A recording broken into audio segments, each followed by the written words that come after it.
Welcome back to our channel. We hope you're doing great. Well, in this episode we're going to discuss how visa applications and passport renewals affected by the PSAC strike. So to get all the information, pay attention and watch the video through to the end. Please hit like and subscribe, and don't forget to push the notification bell for upcoming episodes. So without any further delay, let's jump into the video.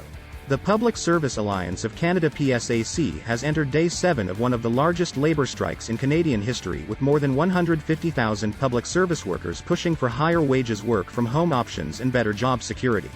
Many are wondering how this strike is affecting their visa applications, passport renewals and other services provided by PSAC members. On the first day of the strike last Wednesday, Immigration Minister Sean Fraser said the impact could be severe and that the full scale of the disruption will make it difficult to assess with certainty the precise timelines or delays an applicant may face. The government's website lists which services are partially or fully disrupted. Passport services are heavily impacted according to the government's website.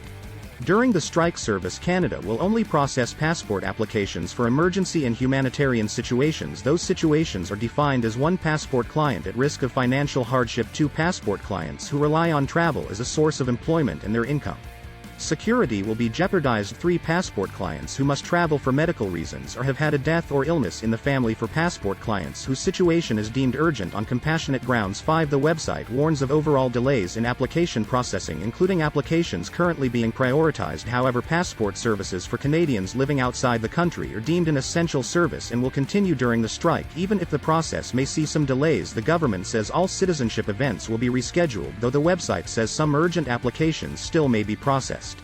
Communications with Immigration, Refugees and Citizenship Canada by social media, IRCC web form and client support centers will be delayed. Immigration-related appointments within Canada may be rescheduled, but those outside of the country are proceeding unless applicants are contacted to reschedule. Warren Creates, a certified specialist in immigration law, told CTV's Your Morning on Monday that there is already an immigration processing backlog caused by the pandemic. Last fall, the federal government announced plans to significantly increase immigration, aiming for 500,000 people to arrive in Canada each year by 2025.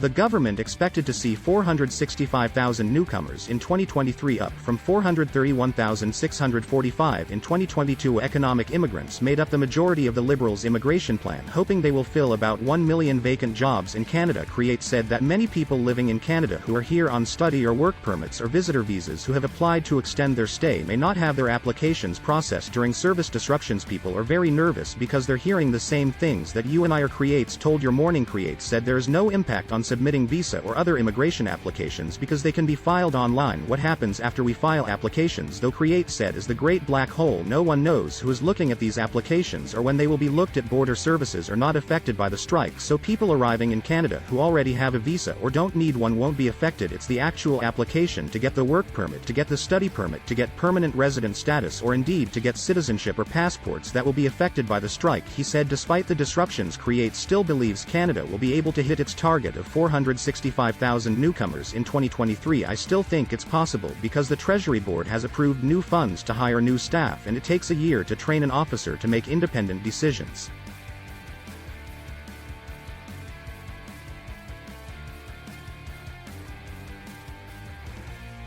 I think it's possible, but it's going to take some real heavy lifting. On Monday, PSAC workers continue to strike at 250 picket lines across the country. That is all for today in this video.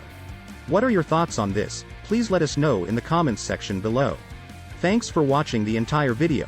Hopefully the information is useful to you. See you later in the next episode. Till then, take care.